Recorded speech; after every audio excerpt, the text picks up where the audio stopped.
Patience is a virtue. Hope you have a lot.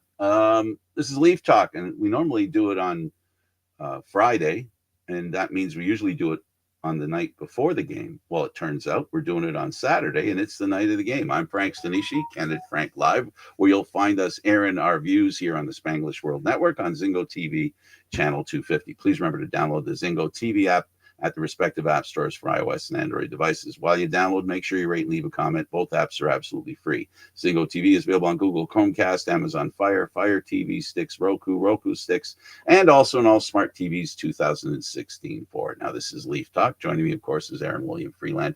Aaron, how you doing today?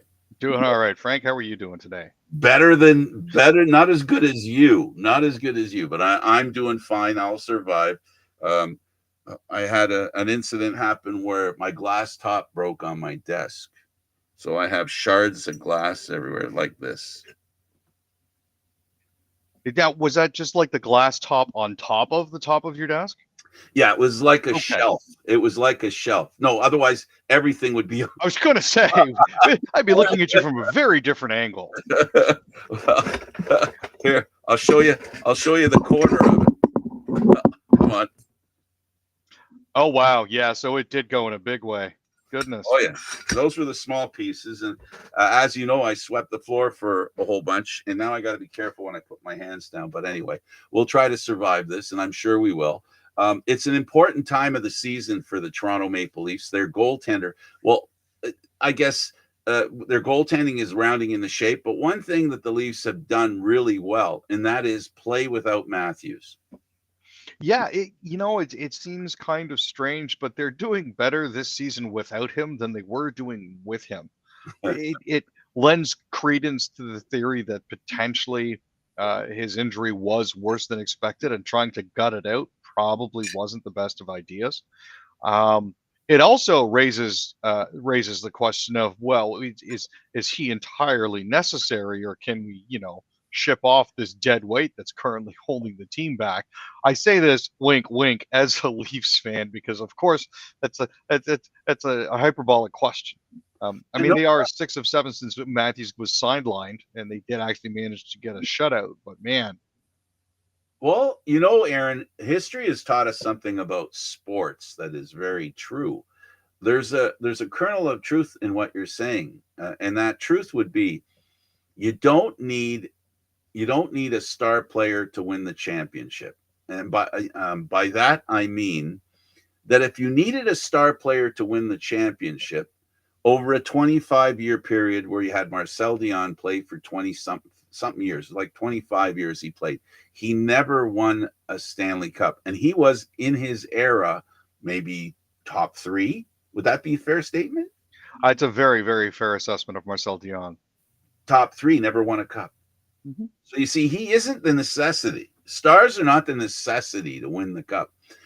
Teams win the cup by virtue of team. Teams win the cup. When they put names on the cup, they put the whole team on the cup. They don't just put Austin Matthews. If the Leafs win, they won't just put Austin Matthews on there in big, bold letters. It'll include everybody in the team. It is literally the elephant in the room that beguiles every organization, because quite frankly, the ones that realize, the stars that realize they need a team to win, those like Yzerman, I'm naming him on purpose with intention, where he felt it was okay for him not to be paid much more than his teammates. And there have been other players that have done it as well, where they felt that they understood that maybe they have to sacrifice in a way that a lot of people would not to impress the people he works with. Mm-hmm. If the ugliness of selfishness appears, it's easy to identify obvious selfishness, but the subtle selfishness can have almost as much of a devastating effect on sports franchises. So in the roundabout way, I'm saying it's true. The Leafs don't need Austin Matthews to win. They don't need Austin Matthews to win the Stanley Cup. What they do need is a team to win the Stanley Cup. So I truly believe that. And it's at the root of why I say that sometimes in an era where the cap is what the cap is, you have X amount of money to pay players, and you got to try and figure out how good a team you can put together with the players that you have. So, with my tongue in cheek, I say the Leafs don't need Matthews. Well, the cap rumors are abounding at this point here, and everybody's saying that there is the possibility he could get up over 90 million for the next year. It's one of those situations where, depending on how well the league does, that could be a boon to certain teams who are right up against it or have players that they need to sign for the next year. So this is not necessarily a bad thing if the cap does go up. Um, but it also, puts perspective on the fact that while it would be nice to have that cap money to pay your stars to make sure that they stay, stars aren't always necessary. Like you look at a lunch bucket team, and I hate that term, but you look at a lunch bucket team like the Florida Panthers winning the cup. You know, that's one of those situations where they don't have a lot of high paid players. It's all of the parts that come together and gel at the right point in time to make it happen. Yeah, and we know that when Tampa won it and their best player was out, and then he came back for the playoffs, they were able to create a situation where they had a false cap, right? So and that helped them, right? And the thing is about the teams getting more money in the cap. It's only a temporary fix because what's going to happen is teams are going to overpay players again.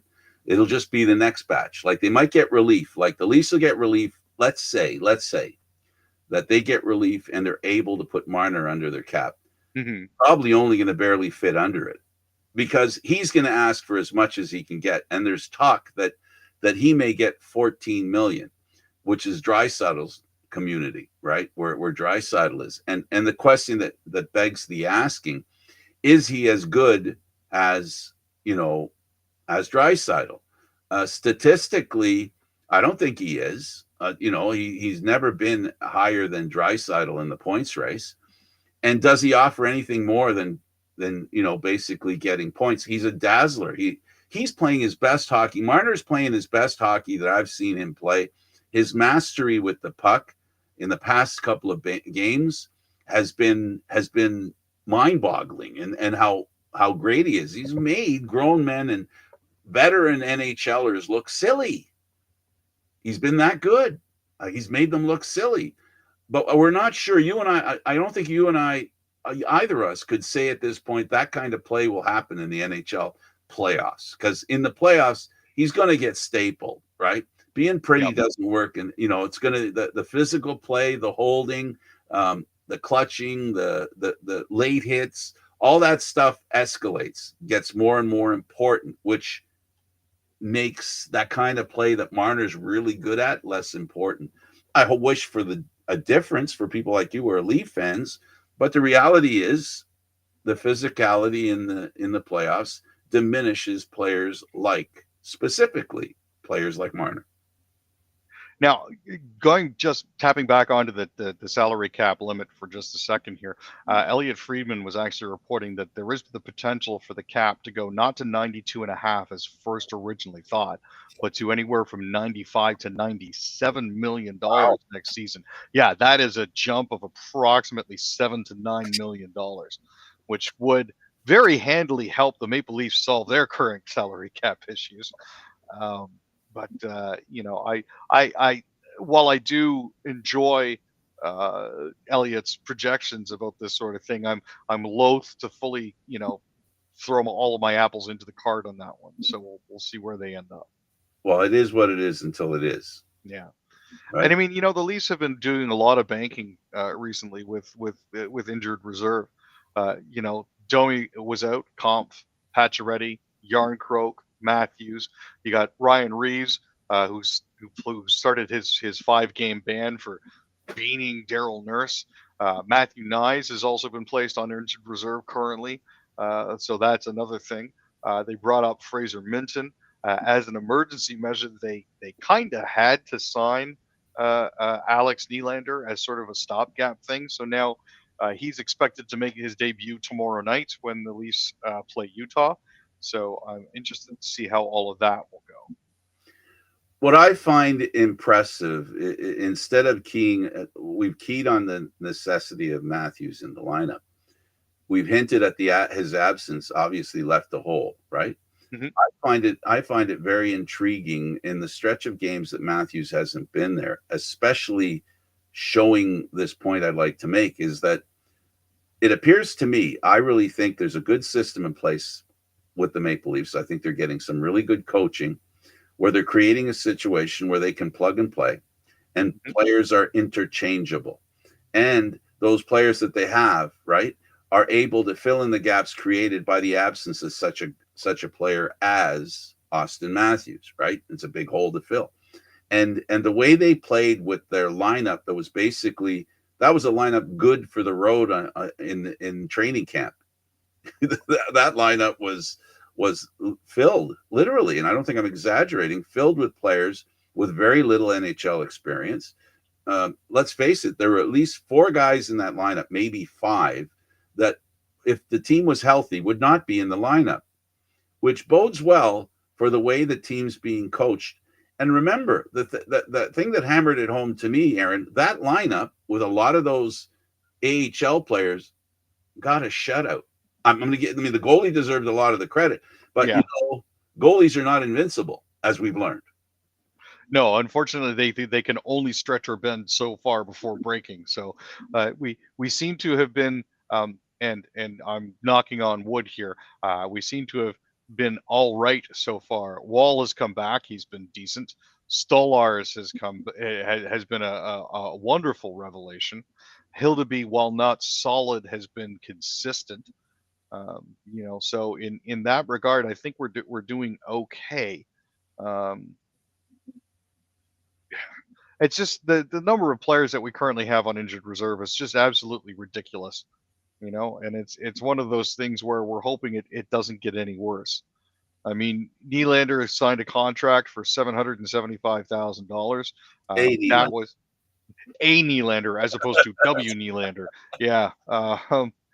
So we'll see what number he gets. But you had originally signed a 1-year AHL contract back in July. Um, so yeah, it's no wonder he's finally being elevated. That was a double entendre, by the way. A Nylander. Yes, yes, it was. But the way things are going right now, man, they've been having a limited amount of success. I would not be surprised were the wheels to fall off in the next coming week or so before Matthews gets back. As the wheels do during a long season, you're going to go through that stretch. You're going to go through the stretch where your team just isn't doing that well. That happens with every team.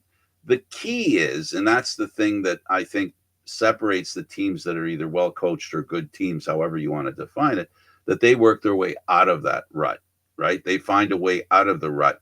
And the really good teams find their way out of that rut sooner rather than later. So, Yeah. that's the real test. There's going to be dips in the season for every team. The question is, how long does a pro a long time of failure, how long it lasts? Yeah. So, it is going to be interesting. Let's go over to the second period. We'll skip the first period for now. Let's stick with hockey and let's talk about Matthews. And he's gone to Germany. I haven't heard what his problem is, but this is a problem where they're looking for international doctor help, I assume. Well, he's seen this doctor before. He did actually see this doctor when he Is this was the same playing in the guy when he was? Super League. Okay, Yeah. yeah, he's gone there before. He's been Yeah. there before for a I, second I, opinion, third opinion. Treliving has basically described it as more of a checkup than anything else to sort of ensure that he's progressing as expected. He was actually on the ice with the team this morning skating. He says that the Sunday is unlikely, but it's more than likely that he'll be back on Wednesday. The good news about this injury happening when it has is that the Leafs, at least since the 14th, they have 4 games for the remainder of the month, which means it's a chance for players to rest up. It's a chance for those who are injured to work through, get the rehab that they need, travel to see a doctor, for example. But at the end of the day, he says He says, I thought it was time to take a step back and reevaluate and just take it day by day. Uh, the issue hasn't necessarily gotten worse, but it wasn't really getting better. So I wanted to be proactive. Collaborating with the Leafs, they were super supportive. He spent about 5 days overseas to receive a second opinion from a doctor he trusted and had previously consulted with. He said Saturday he felt a lot better. Um, it's I don't think it's something that's extraordinary or out of the ordinary. Certainly, if you don't get a medical opinion you want, you're going to go try to find, shop around until you actually get the one that you want. But in this particular case here, I think he's legitimately making progress. In other words, to the subject of that Aaron was wrestling with there, the simple fact is that this is a stretch of games in days that is much longer with less games in it. So this is this is an advantageous moment for the Leafs to have to be short of players, if you will, giving the many players that are working really hard, right? And basically not being able to actually rest while they're during the season and still in the lineup, because they have a lot of days between games. They have a lot of opportunity here to get healthy, and the players that are unhealthy have an extra amount of time where they'll miss less games. Technically, more time, less games. It's really important. All right, moving on to the next thing. Nyes is another guy who's being evaluated. Aaron, there was talk about that hit as to whether it was a clean hit or not. I don't know. What I will say is this: he hit his head when he hit the ice, but I think some of the damage was done with the shoulder pad in the head. That the shoulder pad to the head. They talk about going through his body, but it was the shoulder pad that hit his head first, almost like with Mr. Our tough guy, our local tough guy here in Toronto, getting the suspension. He did the same thing, hit the guy with his shoulder, and then he raised his arm, and that was they felt it was like the chicken wing hit, right? That he was using his shoulder. To me, that was the only difference in the two hits. Yeah, I mean, really, the one major difference is that Nyes didn't end up looking at his own butt after he got hit by the player. What White Cloud did is technically a almost perfect, and I know Leaf fans are going to hate me for saying this, but an almost perfect open ice hit. Nyes was skating quickly towards him. White Cloud closed the gap. When he hit him, he rose through the hit, which is what you're supposed to do. Everybody's pointing to that one video frame where you can see both of White Cloud's feet off the ice going, see, he jumped into it. This is what's called momentum. It's physics. When you hit someone and you stand up through the hit to unweight them and remove them from the puck, this is the sort of thing that happens. I can confirm that it was good. I can confirm that I have been on the receiving end of many such hits, and they're legal. It explains a lot about me, but that's a different story. But at the end of the day, good hit, ruled by the NHL to be clean. No supplementary discipline from NHL player safety, especially after the fact that he was injured. And I know that when they do these videos a lot, they talk about how the result helps determine the suspension. Well, not in this not case. in this case. No, because it's a Leaf. Well, it is what it is. Okay, so there is some favoritism there, or disfavor that you're pointing at. It isn't completely. It's not personal to the player that caused the damage, but more to the league that turns, if you will, looking the other way in this case.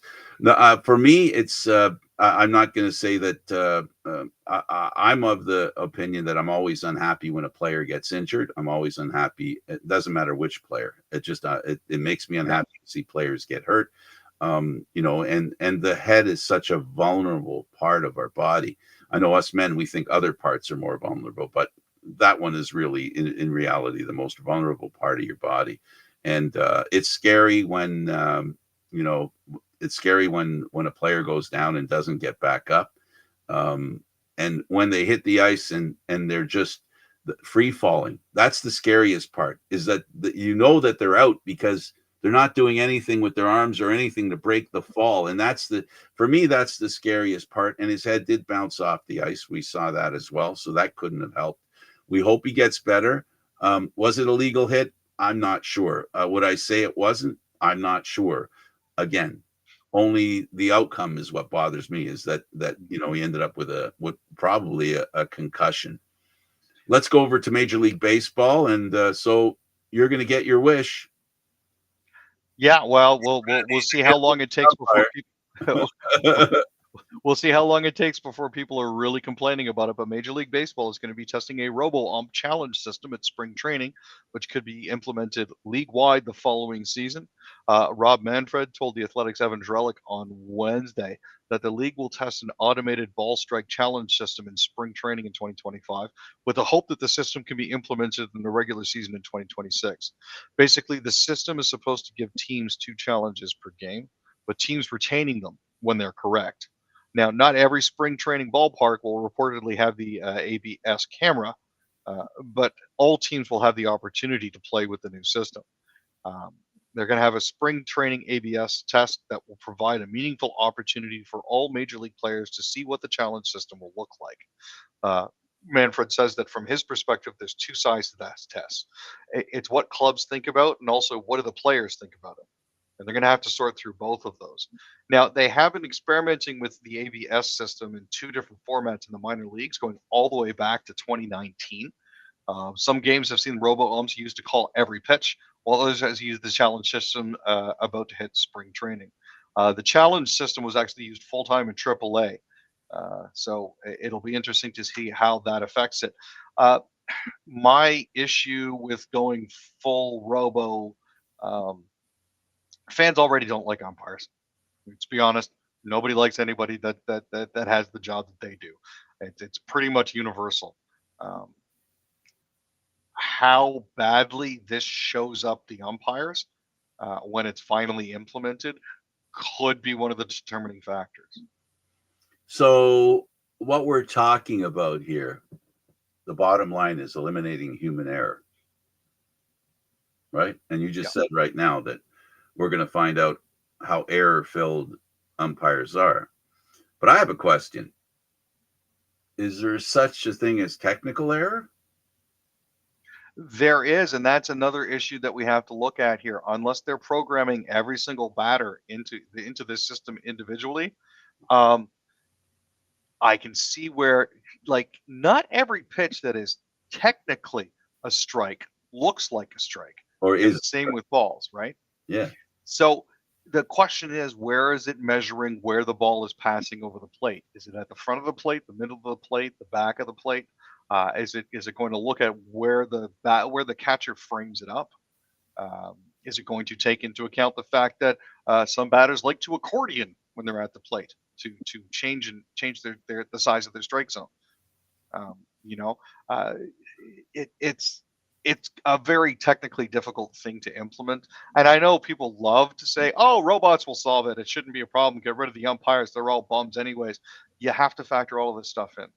Well, if robots and technology was that good, there would be a lot of things we wouldn't complain about. I don't want to get into politics, but the problem with the robots is going to be, and this is something that unfortunately fans are very, very prone to: conspiracies. Wow. That's not going to disappear because it's a robot. let's just take this into account. Last year, MLB teams only had a 47% success rate with challenges. That's good. So under half of the time, they were correct in what was being called. So factor in how many times that happens, how many times you think that a pitch is correct during the game or that a call is correct during the game. That pitch tracker that Fox throws up with a little grid, it doesn't always tell the whole story.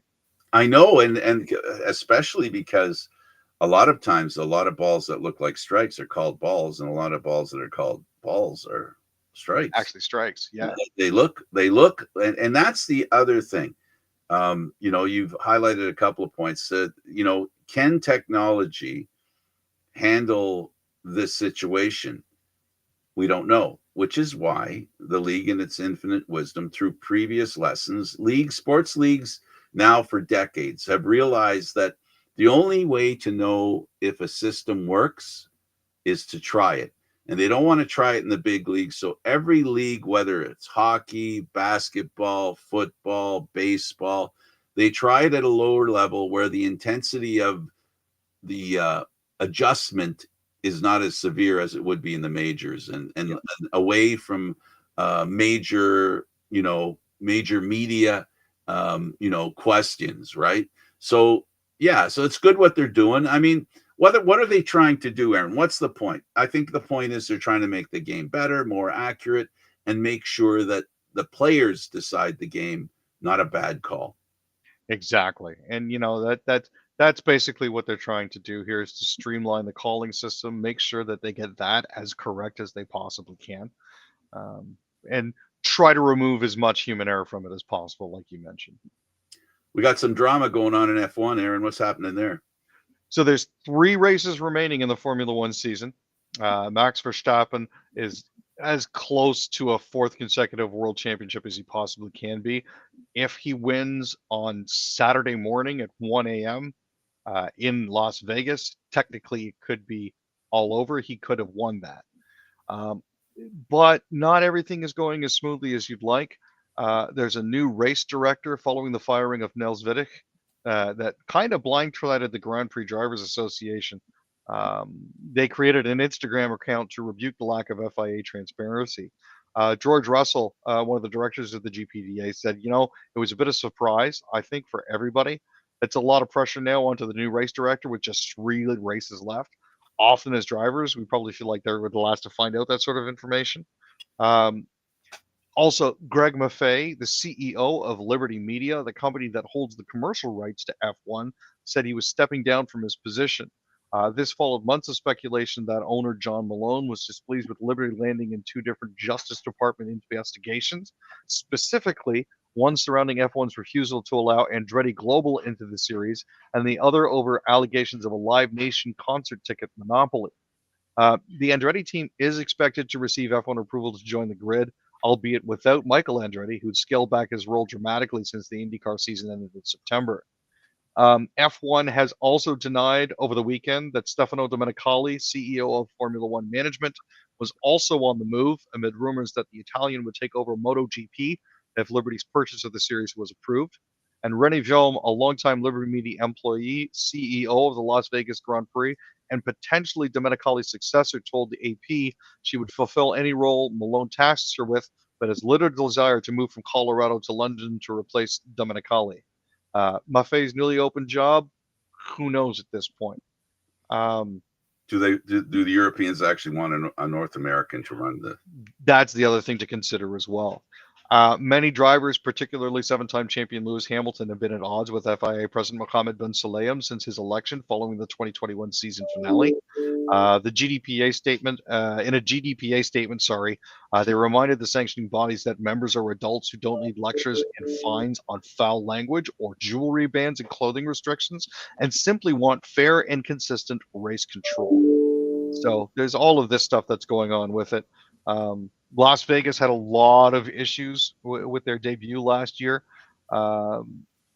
Looking at some of the qualifying and some of the practices that have been going on in Vegas so far this year, it doesn't seem like they've gotten a handle on all of the problems, but at least they don't have hydro covers wrecking Ferraris. So that is one thing to look forward to.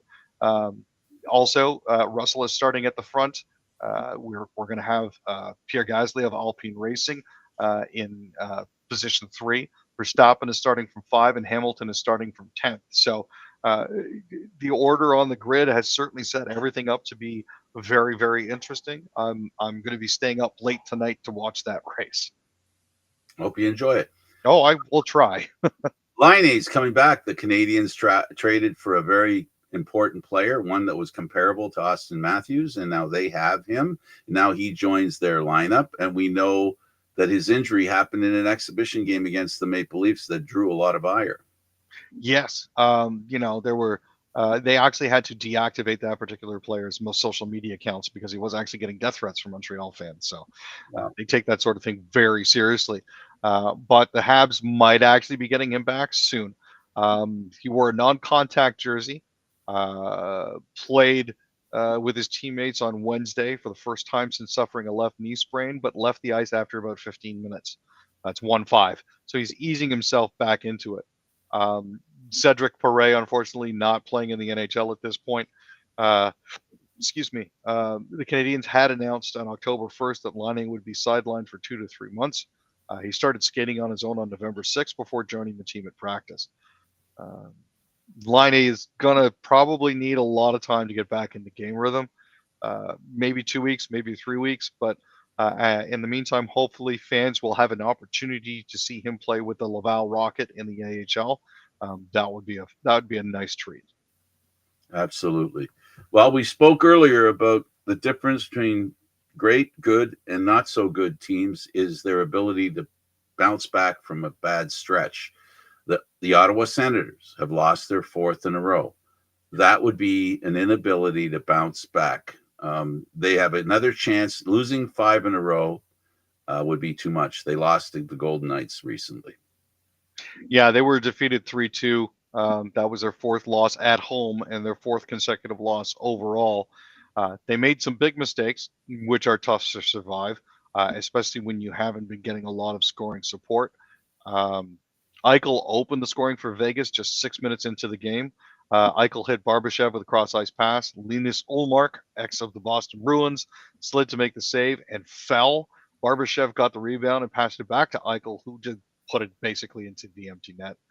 Dorofeyev got the game winner, and Barbashev assisted on 2 other goals. Adam Gaudette and Drake Batherson both scored for Ottawa, who actually outshot the Knights 40-32. Ullmark, as you remember, one of the really half of a really good tandem in Boston for the past couple of years. Swayman has been not very good out of the gate, and neither, coincidentally, has Ullmark. They missed each other. It's possible. Each other. It was emotional strength that they drew on, I think. I know it sounds corny, but you know what? They had a bro thing going on. I mean, it was very obvious. They displayed it at the end of every game they won. The Senators are a team that you and I both think are and have been on the cusp for a very, very long time. But the one thing that has destroyed their seasons are prolonged losing streaks, and they're in the midst of one that is getting worse, and they've got to recover.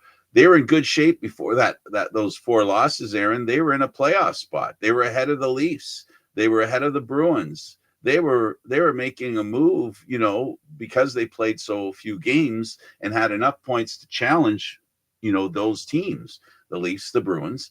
And now they find themselves struggling for a victory. Hopefully they'll work things out. I have this soft spot for them just because they're a team that has looked like they should. They could, but why can't they? Yeah, it's surprising how quickly they dropped out of contention. That little bit of a swoon there has dropped them all the way down to 27th place overall in the NHL. Absolutely. And it's a game of inches. The emotional straight line that you need as a franchise, that you need, is not easy to establish. That strength. When you look at teams like Toronto who have looked like, okay, that was the year. This was it. They didn't do it this year. They're done. And people get very positive that the Leafs are gonna fail the following year. It is because that would be a natural thing to happen. Success doesn't hang around for long. It hangs around for teams that are very they're notorious for being winners, right?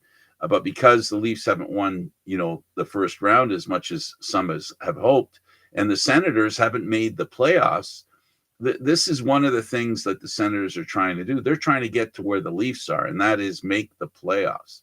And it's not easy. It just isn't easy. It's so hard to make the playoffs. And the points they don't earn now are not going to be good for them as they move forward, because we talk about this every time, and everyone's aware of this.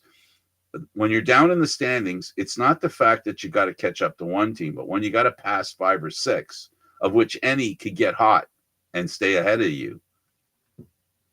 This is when you pay for these losses. They're going to pay for going forward.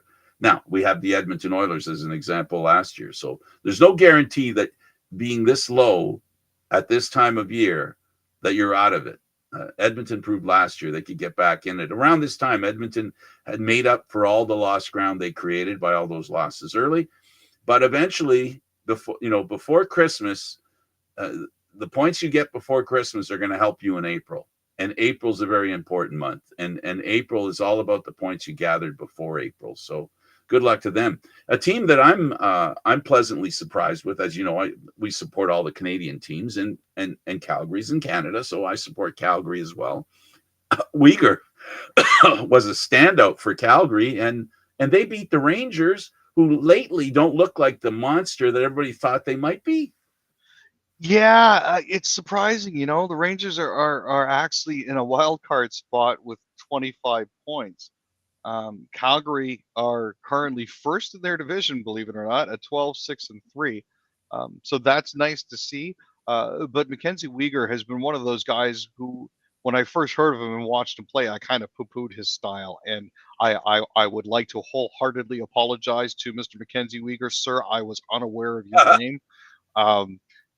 He's been absolutely dynamite for Calgary. It's been fantastic to see. He was anywhere and everywhere that he needed to be to make sure that he got the stops that he needed to make the passes that he needed. It just absolutely wonderful to see. Well, you know what? In his name, it's a G, not a K. Fair. He's not weaker. He's Uyghur. Goudreau's 3-point effort leads the Wild past the Oilers, who are trying to. They're in the playoffs. They're on the knife's edge in that regard. Yeah, and I mean, we're now a quarter of the way through the season. So I think it's safe to say that we're not looking at a small sample size anymore. Edmonton are firmly in a wild card spot right behind the Colorado Avalanche, who are only listed as ahead of them because they have one more game played, even though they share the same number of points. But yeah, Freddie Gaudreau had 2 goals and an assist as the Wild have continued to pick up points. They managed to get themselves a 5-3 victory. Minnesota are currently sitting second in the Central Division at 13-3-4 with 30 points. Edmonton is currently sitting at 10-9-2 with 22 points. This is one of those games that could have gone really either way, realistically speaking. Kaprizov's first period assist extended his point streak to 7 games. He has 6 goals and 7 assists.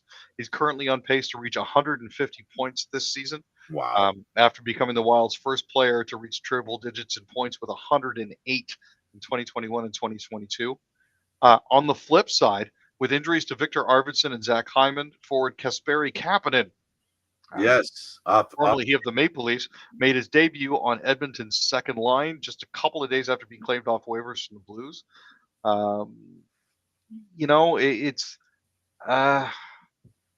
He played decently. He wasn't a standout, didn't light the lamp or anything like that, but at least we weren't talking about him in a negative way. Well, there are players who have talent and just sometimes don't have what's between the ears to match that talent. And he has issues. The mental part of the game is, and when I say mental, there's nothing wrong with him mentally. Don't take it that way, folks. I'm talking about his hockey sense, and his hockey drive. Those 2 things were called into question in Toronto, and then he was traded. And now it appears that, he hasn't put it together enough to have teams want to keep him. Edmonton is in a tough place. They have injuries to, take care of.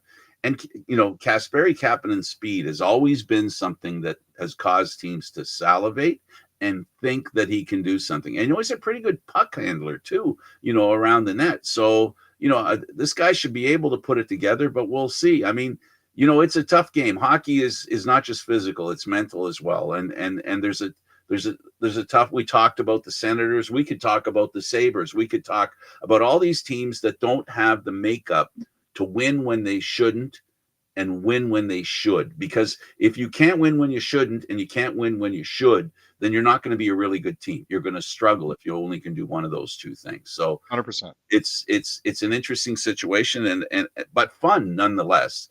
He gets another chance. He should be grateful for that. And as far as the Wild is concerned, this is a team that has picked up on in free agency some really good players, and they've never gotten the kind of result that shows that the players that they picked up or any players in the roster since Capriel, the thrill came. They never had a player that reached top 10 scoring, and now they have one. And Goudreau's starting to play a little bit better as well because he's getting less attention that he would normally get if there wasn't another guy like him. So good for the Wild. The fans have got to be ecstatic. They're looking good. They're looking like a team that the fans can really embrace. And good luck to them. The Canucks, another Canadian team that boggles me. Not like Ottawa, but like just they're unique in the sense that this is a team. I guess you could say they're more like the Oilers. They've been very successful, but they haven't been able to do it, consistently. They've lacked the ability to be really good most of the time or all the time. They've hit the skids too many times, and it begs the question. They've changed coaches. They got a coach who's really strict now. Aaron, what's going on with them? Honestly, not. I'm a little shocked as to why they haven't been more consistent over the course of the past few years. They've certainly had the players in place on the roster. They've got a great young captain. They have Elias Pettersson has been consistent for them, but they've basically called up Max Sasson and sent Jonathan Lekkerimäki down to the AHL. Lekkerimäki scored his first career NHL goal while averaging 14 minutes and 48 seconds a game. Spent a lot of time in 2022. The 2022 first round pick spent his time playing with JT Miller and Pius Suter. But the fact that Miller's now gone for an extended leave of absence is probably something that ended up with him getting sent down. In 16 games, however, Sasson has 4 goals and is tied for the lead for the Abbotsford Canucks. The one thing I noticed that the Canucks haven't really been all that successful with is scoring. They've only got through 18 games, they only have 57 goals for, but they have 59 goals against, so they're looking to increase that. They are currently sitting in the negative differential of -2.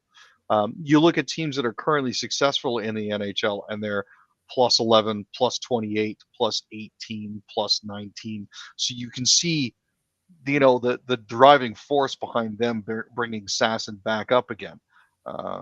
Hopefully, this is a move that works out for them, at least in the short term, if not necessarily for long term as well. Yeah, good for them. Yeah. It is what it is, right? Then we've got the story of Ovechkin, who at the beginning of last year, the talk about Gretzky's record started to be more and more into the front page. And he did pretty well. And they said, 2 more years, you catch Gretzky. And then this year happened.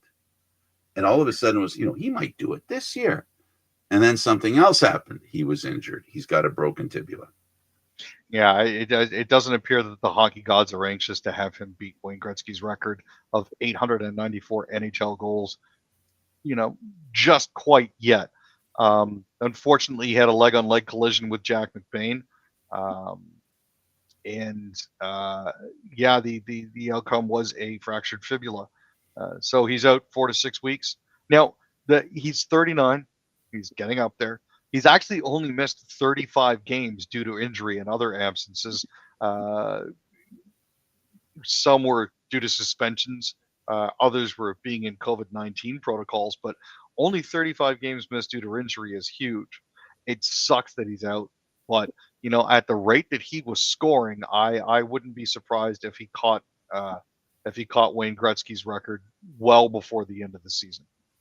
Well, good luck to him. I mean, he's a great player who's they call him grade 8. I mean, he is one of the greatest scorers in NHL history. He'll be in the Hall. It's just a question of after he retires, he'll probably want a first ballot in the Hall for sure. He's a really good player, and we got a couple of minutes left. I want to go back to the Maple Leafs, and I wanted to talk about the goaltending very quickly, Aaron. Sure. The Leafs have to be happy with the goaltending, and there are some people I wondering, you know what, we got us a big asset here with the Maple Leafs. Maybe we got something we can trade for some good stuff. What do you think of that talk? I had actually heard people throwing around Kadri's name coming back to Toronto. There it is. Potentially for Easton Cowan, to which I would say no. Absolutely no. Absolutely not. Now, Nick Robertson, maybe. Nicky's been on the outs lately. I mean, he's been performing. He just hasn't been performing as well as the Leafs would like to see him perform. So, Kadri's contract into the cap for the Leafs. See, that's where it gets really tough, right? You got to look at what he's pulling down, and that is a tough ask to try to fit him in. Yeah, would Calgary be willing to keep money? And if they are, then that's when the asset that they get in return improves. If they're keeping salary. Yeah, well. I can't see them doing that. Unfortunately, I don't know, man. I'm not sure if they would be able to retain. Let's just take a look here, though. I'm curious now. So Kadri's only making $7 million. Only making $7 million this season, all the way through until 2027, 2028. Jonathan Huberdeau's making 10.5. Yeah, that's the $7 million the Leafs need to take care of Marner. Yeah, that's part of it. I mean, currently, actually, the Calgary Flames could probably retain. They have $24.6 million worth of cap space. They're projected to have 18.7 by the time the trade deadline rolls around. So yeah, I mean their annual cap hit is only $69 million, and with a cap of $88 million, there's a lot of room that they got.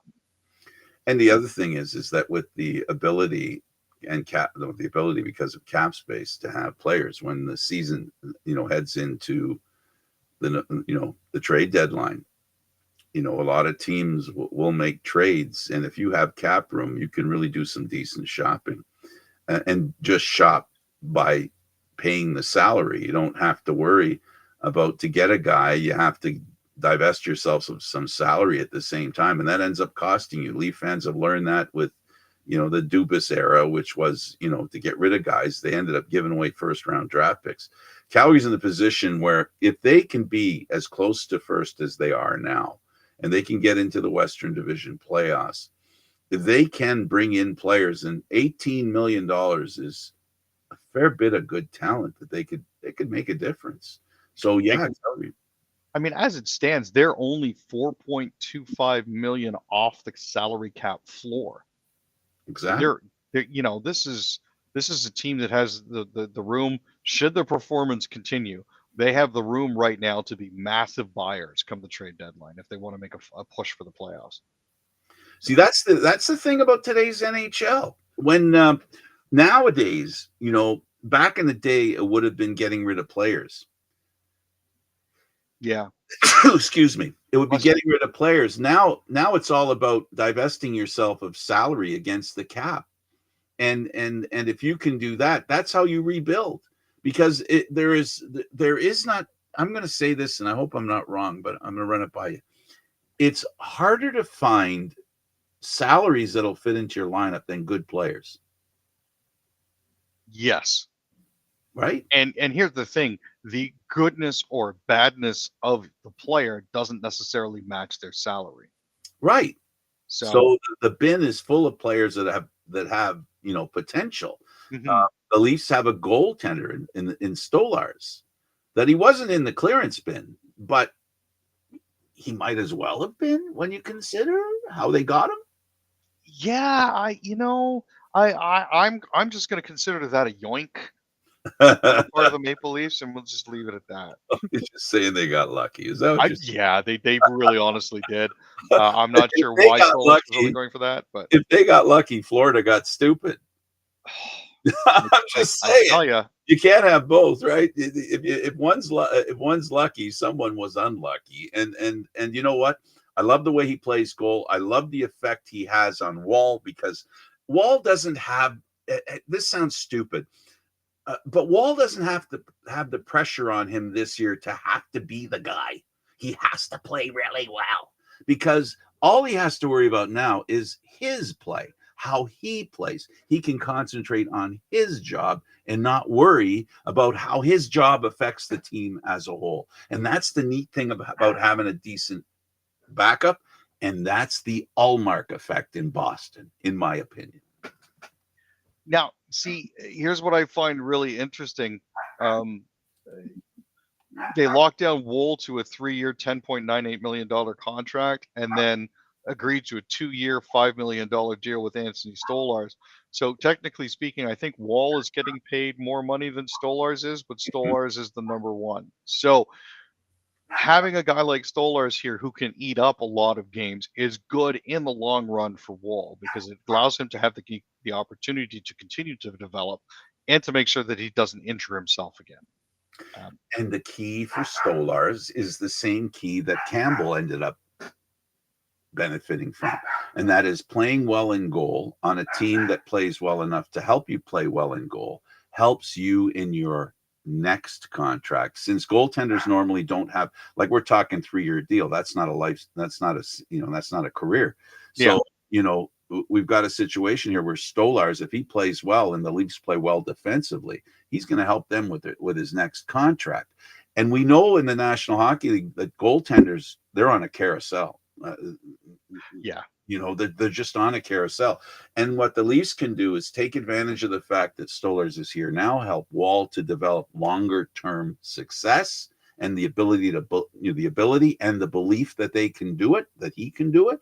And that's the beauty of having a guy like Stolarz, and that's what Boston's missing in Allmark. Well, at the end of the day, it all comes down to who makes it where and when. And right now, the Leafs, I think, are well situated to at least make the playoffs, if not make a decent push. You're 100% right. Aaron, thanks for doing this, buddy. Hey, glad to be here, Frank. It's Aaron William Freeland. I'm Candid Frank Stanisci. Thank you for watching Candid Frank Live, and this is Leaf Talk. Aaron Mondays, Wednesdays, and Fridays at 6 p.m. Eastern Standard Time. This show can also be heard on the Spanglish World Radio Network. For Candid Frank Live, other news, entertainment, and sports programming we offer, please check out SpanglishWorld.ca. Spanglish World. Watch it, hear it, read it, download it, and live it. Thanks for everybody. Ciao for now.